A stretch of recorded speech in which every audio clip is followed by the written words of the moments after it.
Maitim at lubog ba ang eye bags mo? Gaya ni Alexis, may solution tayo dyan. This is right after the procedure. As you can see, mas brighter, less lubog yung eye bags. Let's discuss. Hi guys, this is Alexis, yung medtech natin sa Makati. No? So, pretty si Alexis, pero mukha siyang bayating, walang tulog, no? Kahit meron naman.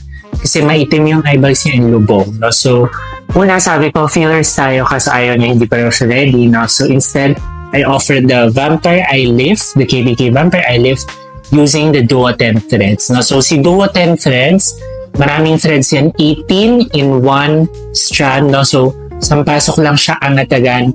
Then, we will be injecting PRP para pumuti yung under eye skin.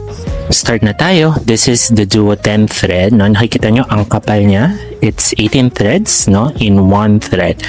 So, inject lang tayong anesthesia. Ito lang yung medyo masakit na part. After nyan, wala nang mararamdaman. Okay, yan yung thread. Again, makapal. So, angat talaga yung under eyes agad-agad. So, ipapasok na natin. Okay?